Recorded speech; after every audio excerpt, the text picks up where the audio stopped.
Esta es la charla de robótica accesible con Python y un patito de goma. Y vamos a partir de lo básico o lo tradicional a un modo más basado en inteligencia artificial. Lo daremos Manuel Martín, Manuel Heredia, que ahora nos presentaremos. Y nuestro objetivo de la charla de hoy es resolver una pregunta que es: ¿podemos nosotros construirnos un brazo robótico basado en inteligencia artificial? Y lo compararemos un poquito con estos modelos tradicionales, y ya no solamente a nivel de conceptos técnicos de inteligencia artificial, sino también de hardware, precios, etcétera, pues igual son más asequibles de lo que realmente creemos. Y ahora ya sí, para introducirnos un poquito nosotros, mi nombre es Manuel Martín, yo me dedico a la inteligencia artificial, sobre todo pues temas de lenguaje, procesamiento de lenguaje, series temporales, y bueno, más o menos es un poquito mi background de los últimos 7, 8 años. Y mi nombre es Manuel Heredia, yo tengo un pasado oscuro técnico en el que sí me dedicaba a hacer cosas y a cacharrear. Desde hace tiempo ya profesionalmente pues estoy en otras cosas y bueno, pues el tema de la robótica es un hobby y también un interés desde el punto de vista educativo, ¿vale? Entonces, Manuel y yo coincidimos en este mes de mayo en PyCamp, que os recomendamos encarecidamente, no estamos relacionados con, pero la verdad es que fue muy divertida. Y en este evento pues yo propuse esta actividad y pues Manuel y yo decidimos desarrollarla y lo que os presentamos hoy es un poco el resultado de lo que empezamos en aquel fin de semana y hemos continuado después hasta ahora. Sí, sí, un gran evento. Yo no quería hacer nada de inteligencia artificial y aquí me veis. Bien, estos son los... No sé si perdí. Estos son los contenidos que vamos a hacer de la presentación, una pequeña introducción de lo que acabamos de comentar, de responder esa pregunta que inicialmente planteamos, el hardware, que ya más o menos lo podéis intuir por aquí, un poquito de cómo se hace el control de los robots de la forma un poco más clásica, tradicional que comentaba antes, y luego ya sí nos pondremos a fondo con, oye, esto vamos a intentarlo hacer con inteligencia artificial y veremos nuestros grandísimos resultados en este último apartado de las conclusiones. Bueno, antes de nada vamos a hacer una introducción que comentaba y es, ¿esto qué es? Pues esto en realidad parte de una iniciativa que se llama LeRobot, que fue iniciada con esta empresa, la de Hugging Face. Probablemente si os dedicáis al mundo de la inteligencia artificial la conozcáis, porque provee documentación, tecnología, bueno, plataformas, frameworks, librerías. Y en una de estas iniciativas pues nace LeRobot, que su objetivo, como veremos, es democratizar y hacer más accesible, un poco con esa pregunta que hacíamos, la inteligencia artificial a nivel de robótica. Entonces, vayamos con el hardware. ¿Cuánto creéis que puede costar estos aparatos que tiene aquí montado mi compañero? Pues la respuesta es bastante interesante porque es aproximadamente 150. Y como todo, depende de luego cuántos upgrades quieres hacerle, cuántas cosas más le quieras hacer, pues evidentemente todo empieza a costar un poquito más. La plataforma del robot, además de este robot que vemos aquí, pues tiene varios.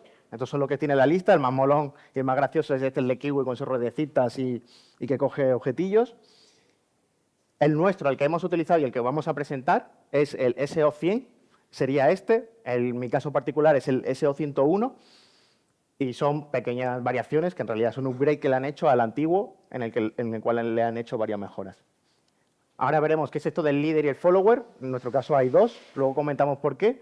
Y lo interesante de estos robots es que son open source. Bueno, todo el framework, toda la librería de robot es open source. Y como vemos por aquí, pues en su documentación, la página oficial, pues tiene diferentes modos. El de build yourself o comprar el kit. Yo que no tengo mi impresora 3D y soy más manazas, pues me compra el kit. Y Manuel sí que se lo hizo la impresión en 3D. A mí que me gusta más cacharrear, pues sí que me puse a hacerlo, ¿vale? Bueno, el robot tiene 6 grados de libertad o 5 grados de libertad, como se considera normalmente, porque la pinza no se considera un grado de libertad. O sea, tienes capacidad de mover en 5 grados de libertad y luego tienes que al final la arquitectura es muy sencilla, son 6 servos conectados en cadena, ¿vale? Y luego, aparte, necesitas, lógicamente, tu ordenador y alguna cámara ahora veremos, para hacer inteligencia artificial. Si seguimos, ¿no? Bueno, otro elemento interesante es la GPU. que también adelantaremos luego, si realmente yo necesito una GPU o puedo tener otro tipo de soporte. Vale, destacar el diseño del robot, que está hecho por The Robot Studio y que realmente es espectacular, ¿vale? Que te salga una impresión tan complicada como esta, a la primera, en unas 20 horas de impresión, tiene mucho mérito y en este caso funcionó muy, muy bien. A nivel mecánico, el montaje, pues un par de horas, 3 horas, depende de lo manitas que sean, no necesitas nada adicional porque te compras el kit de servos y con los mismos tornillos de los servos lo instalas todo, ¿vale? Y luego a nivel, si le quieres dar a nivel de electrónica, ya os digo, es muy sencillito. Tienes una placa controladora que va aquí atrás, le metes 12 voltios de potencia, la conectas con USB a tu ordenador y el resto son los 6 servos encadenados. No tiene absolutamente nada más, ¿vale? Realmente muy sencillito. La primera pregunta era, oye, simplemente con ese hardware y con Python, ¿qué podemos hacer? O sea, podemos controlar esto y la respuesta es que es muy sencillito. Te creas una clase. En mi caso, pues son 300 líneas de código, pero porque, bueno, pues lo quise hacer un poquito más bonito, pero que se puede hacer con muy poquito, utilizando unas librerías del servo. Y eso te permite, mover el brazo a una posición, grabar la posición y luego hacer que el brazo vuelva a esa posición de manera repetitiva. ¿Qué se puede hacer con eso? Pues fijaros, pues por ejemplo, puedo ir a coger el patito y lo puedo poner en el barril, ¿vale? Bueno, aquí se me suele atascar siempre. Esto es las cosas del directo, ¿vale? Pero efectivamente es repetible y lo puedo dejar encima del barril cuando no hay gente mirando, si no le da vergüenza. ¿Vale? Bueno, esto que parece muy sencillo, ya os digo, es una clase y un JSON donde guardo las posiciones que voy grabando, ¿vale? Pues eso, que parece tan sencillito y tan humilde, pues es lo que hay en el fondo de aplicaciones industriales, pues de mucho presupuesto, ¿vale? Y aquí os enseño en este vídeo una en la que tuve la suerte de participar, que está aquí en Sevilla, ¿vale? Cerca del aeropuerto se ensambla el avión A400M, uno de los primeros proyectos en los que yo trabajé fue el ensamblaje de las alas, un proyecto de más de 20 millones, con unas máquinas de taladrado muy grandes y unas máquinas muy grandes, ¿vale?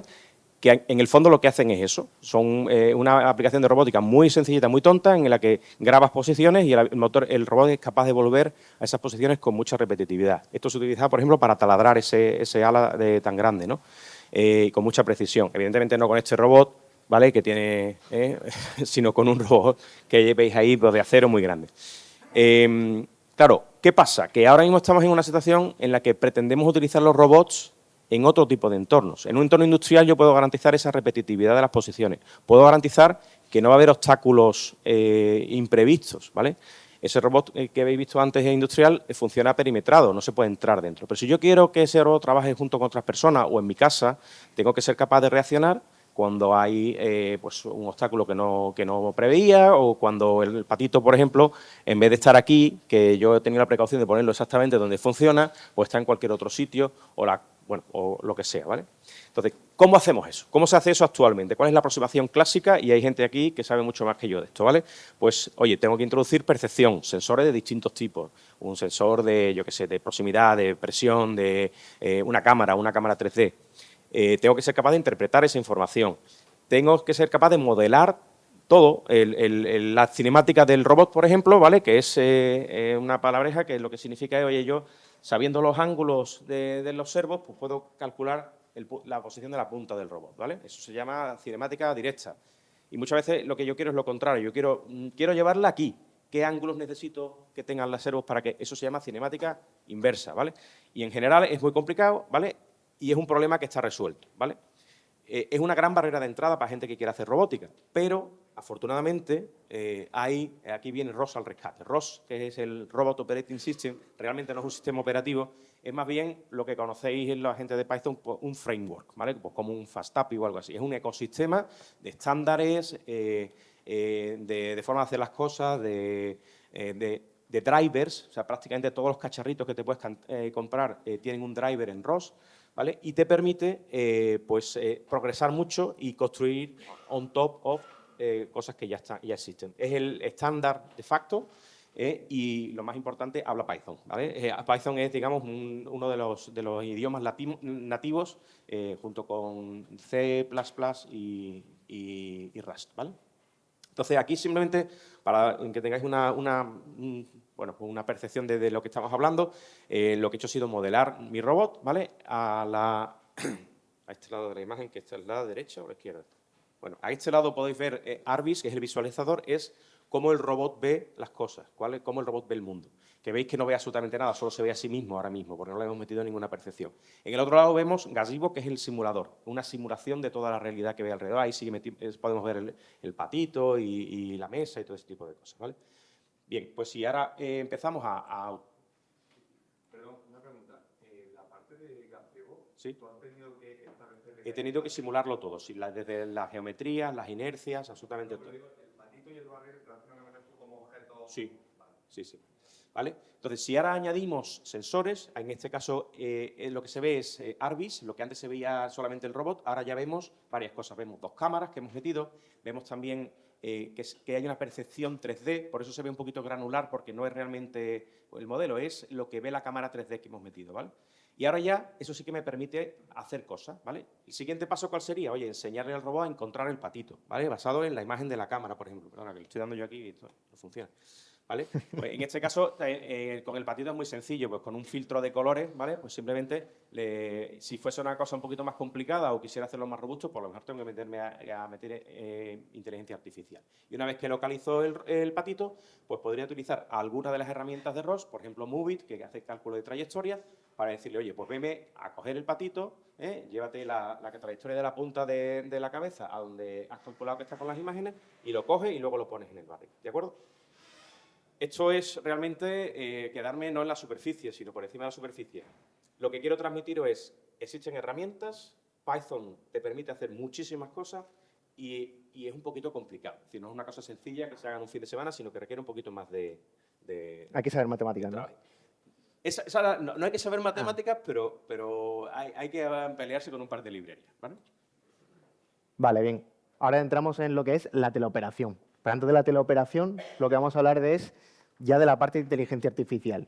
Que aquí el área en la que nosotros podemos hacer un entrenamiento con el modelo y que de forma autónoma elija coger el pato, ponerlo en el barril, es el imitation learning, o es una clonación de comportamiento, si la tradujéramos al español. Básicamente se basa en 3 fases. En una de ellas se guardan diferentes demostraciones de cómo, en base a las imágenes que ve y a las diferentes acciones que hay, debería de hacer esa tarea. Él, cuando entrenemos el modelo, ahora vamos a esa parte, va a tener que aprender mediante esa imagen y esas observaciones que va haciendo, que vamos registrando a través de las señales de los servomotores, cuál es su objetivo. Esa es la parte en la que hacemos teleoperación y guardado el dataset, que es ese punto 1. El segundo punto ya es el limitation learning, que básicamente va a consistir en hacer ese modelo de inteligencia artificial, que lo comentaremos adelante, y luego la inferencia del modelo. Entonces, dentro de esta parte de teleoperación, que es la que estaba haciendo ahora Manuel, pues básicamente con ese robot, que lo vamos a denominar el follower, con el líder, él hace la misma operación, se sincronizan, se calibran, se configuran y puede replicar los mismos comportamientos. De esta forma, cuando él decide coger el patito y ponerlo en el barril, eso lo va a guardar. Luego añadiremos las cámaras y el resto de elementos para poder hacer ese dataset de entrenamiento. ¿Cómo lo hemos hecho? ¿Cómo se hace esto? Pues aquí el robot tiene su propia librería, que está en Python, evidentemente en pip, en el repositorio pip, de la cual depende este Fitech Servo SDK, que es el que controla los servomotores del brazo robótico. Esta es la librería que utilizó él antes para manualmente repetir la misma operación, mismos movimientos que vimos en la demo anterior. Bueno, se instala la librería como cualquier otra, con VAD, el pip install ha muerto. Y ahora lo que nos da la librería es una CLI principalmente, o al menos como punto de entrada tenemos una CLI que nos va a dar todo lo necesario para poder ir avanzando. Bien, entremos un poquito en detalles de la teleoperación, más allá de ver aquí Manuel jugueteando y tal, ¿cómo se hace más o menos decentemente este dataset? Pues el punto importante es que Manuel va a estar aquí mirando su cámara, y con su líder. Y no debería haber nada de lo que hay en el entorno real. Por eso ahí están las cámaras, hay un muro y esa figura en naranjita sería el líder. Y de forma independiente se haría esa teleoperación. Que eso sí, vemos un poquito mejor detalle en la CLI, estos son todos los argumentos de la parte del robot y luego la de abajo es la de teleoperación. Pero realmente no ha guardado ni ha hecho nada, simplemente ha hecho la teleoperación. Pues, ¿cómo sería con ese guardar el dataset? Pues tan sencillo como ahora.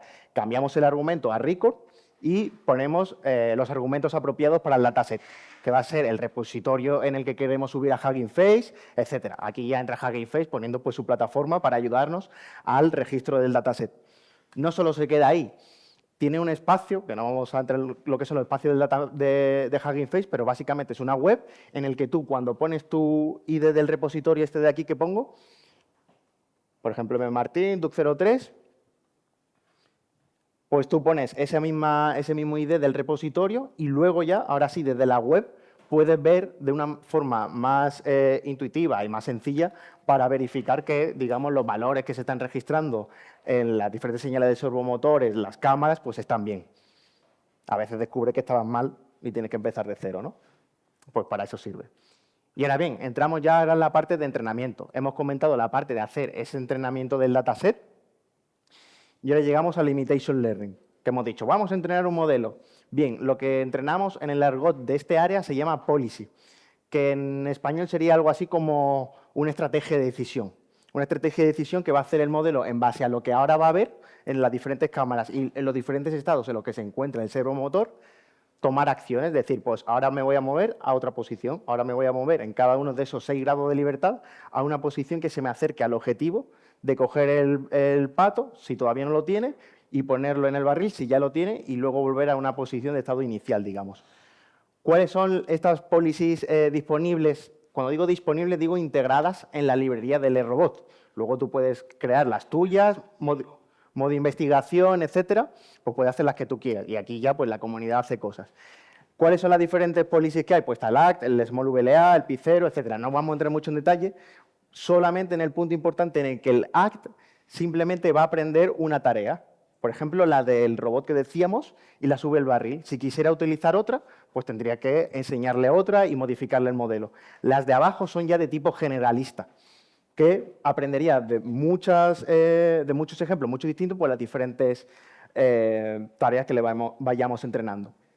¿Por qué hemos elegido ACT? Es muy ligero, es más sencillo de entender, podríamos decir también, y es mucho más eficiente también. Que sea ligero y eficiente, además de que conceptualmente es ligero para nuestro ordenador, también va a necesitar menos tiempo de entrenamiento, menos GPU, etcétera, para poderlo entrenar. Es también el primer modelo que ellos recomiendan y nosotros también recomendaríamos porque hemos estado haciendo entrenamientos con los otros y no hemos tenido buen resultado. ¿Qué implica? Que hay que saber bastante más y entender mucho mejor cómo funcionan por dentro. Ahora, ¿cómo se entrena? Pues tendremos aquí también nuestro propio comando de train y aquí los puntos importantes es lo que decía, el device CUDA, que es para utilizar la GPU. Los números de steps va a ser algo que vas a ir poco a poco o de una forma más experimental, saber cuántos steps le vas a ir poniendo para ir guardando una cantidad de tiempo de entrenamiento. Estos steps son simplemente veces que voy avanzando en los diferentes episodios que hemos grabado o diferentes acciones y pararme, evaluar y volver a seguir avanzando. Y el One Enable True es simplemente otra plataforma que me va a ayudar a ver todas las métricas, ya no solamente de las métricas de pérdida del modelo, que también se está comportando, si hay algún tipo de problema, sino incluso del propio hardware de mi GPU, si está a máximo rendimiento, si no, y el uso que le estamos dando. Aquí entramos en lo de la GPU, el Google Colab, que no sé si lo habéis utilizado alguna vez, pero para gente que no tiene una GPU o no somos OpenAI, pues podemos estar en el Google Colab entrenando estos modelos en un tiempo razonable, que ahora podríamos entrar también más adelante en el tema del tiempo, puede ser como 6, 10 horas, pues un modelo muy, muy, muy bueno de tipo ACT con este modelo del ACT. Otro modelo va a necesitar más tiempo, otro tipo de cámaras, etc. Por orientar el que no esté habituado a esto y no esté suscrito, te compras un bono de 10 euros y te sobra para estar una semana jugando, ¿vale? Perfecto. Bueno, importante señalar que conforme vas avanzando o tienes más capacidades de conocimiento en el área del ACT o cualquier otra policy que sepas de Limitation Learning o Reinforcement Learning, pues aquí te va a dar todos los parámetros, sobre todo pues del scheduler, de la política que tienes, puedes coger algunas que ya están preentrenadas de otros sitios, etcétera, y ajustar pues, los hiperparámetros o qué modelos preentrenados quieras elegir o lo que fuera. Pues para ya ajustar mucho mejor, si tienes conocimiento, pues esos modelos que quieras entrenar. Detalles interesantes. Bueno, hemos vendido un poco que todo esto es bastante asumible a nivel de hardware, cómo obtenerlo, a nivel de software en cuanto a las librerías que te ofrece y a nivel de entrenamiento, pues con tu CLI os estamos contando de que funcione y unos 100 euros en la GPU de Google Colab. Pues resulta que... He dicho 10, ¿no? 10. Ah, vale. Son 10 euros porque te dan 100 unidades de entrenamiento. Retos, pues el tema de librerías. Hay más problemas con las librerías de lo que uno espera. Incompatibilidad entre las diferentes librerías integradas que tienen entre ellos mismos. Y luego la documentación hay veces que no está perfectamente sincronizada con diferentes tipos de documentación que hay a lo largo pues, de GitHub o repositorio oficial de documentación de Hugging Face, por ejemplo. Aquí pongo unos ejemplos, pues mira, aquí me salió un error y resulta que en el código me dice, si tienes este error, comenta el código. Una tranquilidad espeluznante, pero bueno, yo lo hice. La librería de FFmpeg, que es para temas de sonido, de codificación de sonido, de vídeo, que es algo muy utilizado, sorprendentemente tiene una issue abierta en Torch Vision con los chips de Apple. Y ahí está. Y te la tienes que... y no está resuelta, digamos. Entonces, pues te vas encontrando detallitos que te van fastidiando por el camino. Y esos son pues, algunos retos. Ahora, consejo que damos de nuestra experiencia, que es tips and tricks. Pues lo primero, que esto también está en realidad en la documentación oficial, es cómo hacer un buen dataset. Aquí vemos Manuel, que hace diferentes puntos importantes o va haciendo movimientos, pero lo importante, por ejemplo, es que lo hace de una forma más o menos suave. ¿Vale? Es uno de los ejemplos, una de las características que te da. De, oye, ve suave, sobre todo porque en su caso él tiene una cámara en la cabeza del robot. Entonces, hacer movimientos bruscos va a hacer que estropee mucho ese dataset, porque la imagen que va a guardar va a estar borrosa. Y así diferentes consejos en cuanto a dataset, pues tenemos por aquí. Pues bueno, traquea tus modelos, tipo registra con cuántos episodios, cuánto tiempo te ha llevado, etcétera, te va a dar mucha visibilidad de conocimiento experimental en tu caso particular. Por ejemplo, también la cámara que utilices la puede utilizar 1080, 460, eso influye bastante. Guarda frecuentemente checkpoints. Si dominas la plataforma que comentaba antes de Weight and Biases, te da mucha monitorización también. Va un poco en la línea de ir registrando tus experimentos o tus modelos creados. También soporta esa plataforma, pero si todavía no tienes mucho conocimiento, puedes coger ese código y cuando termina de entrenar te envía un correo al móvil y no tienes que estar todo el rato F5 mirando a ver si se ha terminado de entrenar. Sobre todo porque si no lo desconectas, sigue gastando pasta. O pierdes tus checkpoints, si ha habido algún error. Y ahora vamos a la inferencia al mundo real.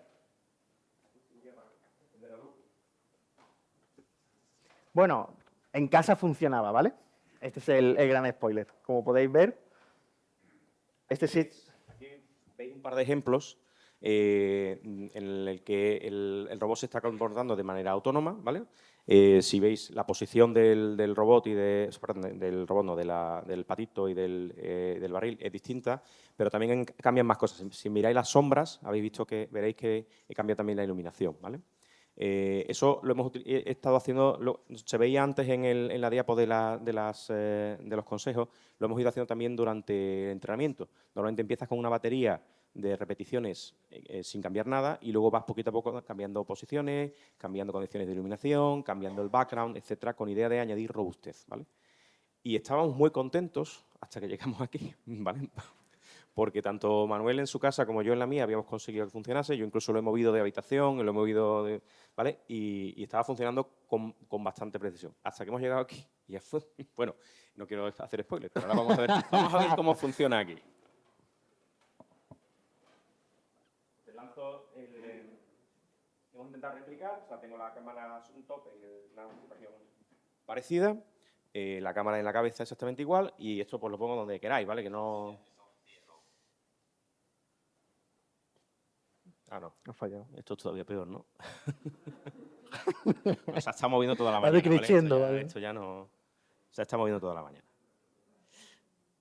No, al revés. Hay que ver el borrado. Aquí. Bueno. Espera, espera. Sí, sí. No encuentro la está dando cámara. error de cámaras. Bueno, oye, ahora está dando error de cámaras. Lo voy a intentar... Sigues tú y lo voy a intentar... Venga. Bien, la conclusión es, todo el mundo puede hacer su brazo robótico basado en inteligencia artificial en su casa, no en la universidad. La realidad es que, aunque lo hayamos hecho en casa y haya funcionado, realmente ha sido más costoso o hay que saber mucho más de lo que uno cree de inteligencia artificial. Es un proceso bastante iterativo, porque yo, por ejemplo, cogí y dije, bueno, yo voy a lo máximo, una cámara 1080, otra cámara 1080, 60 FPS. Ahí va la demo.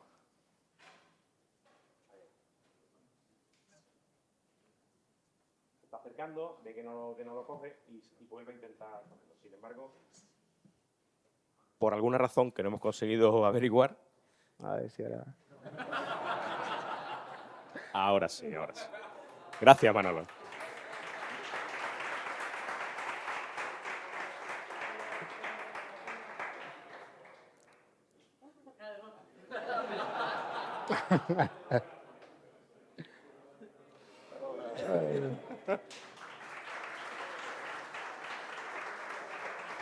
Bueno, hemos inventado una nueva versión del Work on My Device, que es Work on My Device in My House. Sí. Bueno, por completar ya las conclusiones, sé que no tenemos mucho tiempo y vamos a decir, el open source importa, realmente está muy bien, aunque el open source y la comunidad no ha venido aquí a ayudarme, pero bueno. Pero aún así hay cosas muy interesantes. Esto sí que me gustaría montarlo en mi casa. Es un robot que se ha hecho un señor, que le ha enseñado a mí la historia y va por su casa pues jugando con el gato, limpiando la casa literalmente, o tiene tomates en su sótano. Yo no sé si son tomates o otra cosa, pero lo tiene. Y aquí para mí una demo que quería que funcionara y que parecía interesante era, él tiene una diferente distribución, tiene una cámara ahí y otra arriba, y en el mío está enfrente y hacia arriba. Pues la gracia era, oye, ¿y si yo el modelo que ha entregado Manuel me lo cojo mi modelo y le pongo una cámara encima del mío, ¿va a comportarse igual? Pues la realidad es que no funciona tan bien la transportabilidad de los modelos o la movilidad de los propios cacharros a otros sitios, ¿no? Como queríamos demostrar, ¿no? Y es porque hay muchos más factores. Hay el tema de calibración, temas de las cámaras que también influyen, y al final eso pues hay que dominar mucho más la materia realmente pues, para poder hacer esos movimientos o transportabilidad de los modelos. Y aquí tenemos una serie de recursos que pueden ser interesantes para iniciarse, no para venir aquí a hacer otra demostración, pero para iniciarse desde luego. Y esto es nuestras conclusiones. No hay demo de gracias. No tenemos la demo de gracias.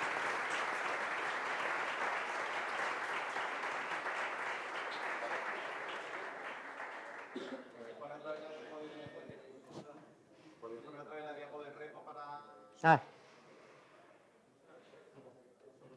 Sí, en el...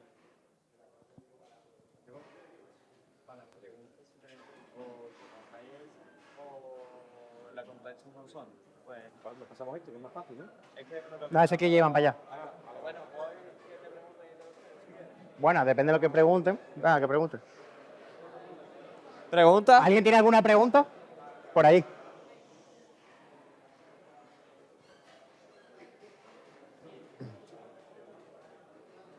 Que sea fácil.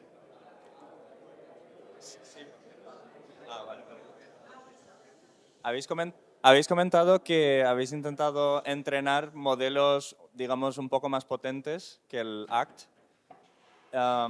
¿Habéis intentado alguna cosa con aprendizaje por refuerzo? Y No. ¿No se escucha? Vale. ¿Habéis probado alguna cosa con aprendizaje por refuerzo? No. Y vale, no. Era Y- el Small VLA.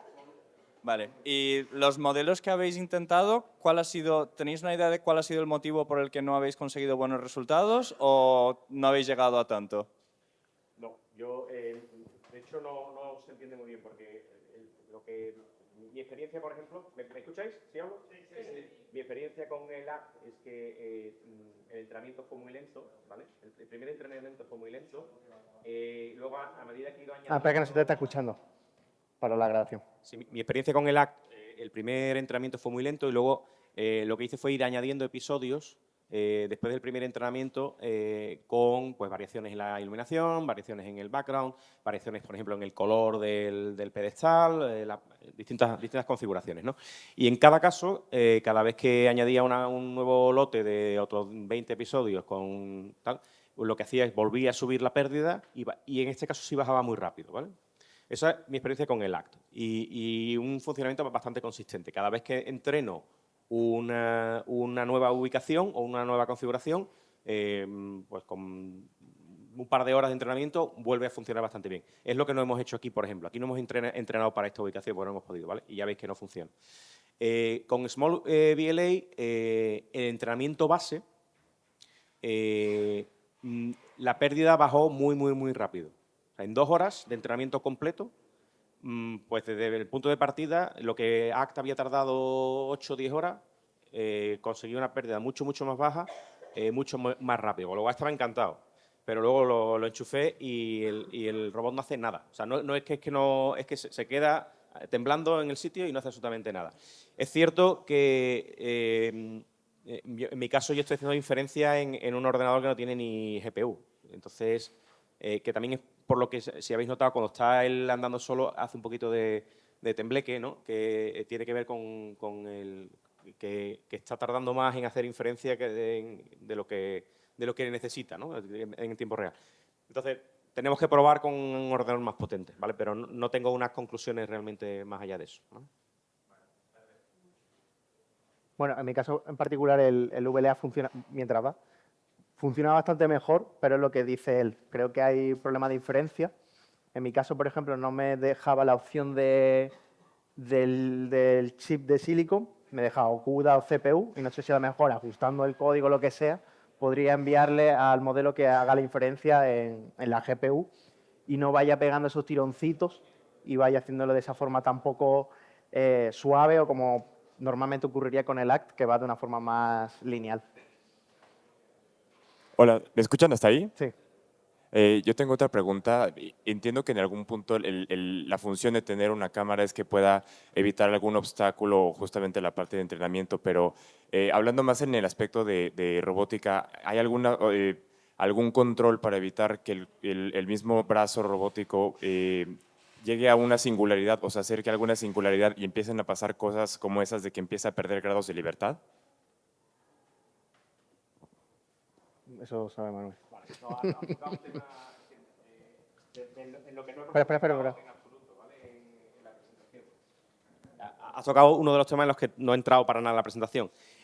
Claro, lo que sí os he mostrado al principio de simplemente una aproximación muy naif, ¿no?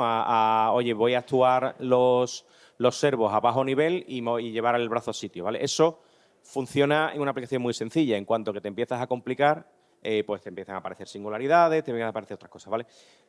Y ahí tiras de las herramientas de ROS, ¿vale? En particular, en este caso que me estás contando, yo miraría Moveit. Moveit es una utilidad de cálculo de trayectorias, ¿vale? Y tiene distintas aplicaciones o facilidades para intentar tratar ese tipo de cosas. Tiene solvers cinemáticos que te permiten calcular una trayectoria evitando obstáculos. O sea, tú puedes utilizar la información que os he mostrado de la cámara 3D para hacer lo que se llama un mapa de ocupación, ¿vale? Que te da lugares en los que hay obstáculos y lugares en los que no hay obstáculos y te dan todo en tiempo real. Entonces tú le pides a Moveit que te lleve la punta del robot a tal sitio y sobre la marcha te calcula una trayectoria que evita los obstáculos, ¿vale? Y si los obstáculos se van moviendo, pues él también va actualizando esa trayectoria. Funciona un poco como navegación, con digamos, un cálculo global y luego un cálculo más local que va actualizando. Funciona de una manera parecida, ¿vale? Detalle, bueno, probablemente yo perdería pie, ¿vale? Igual no soy la persona más adecuada para responder. ¿No?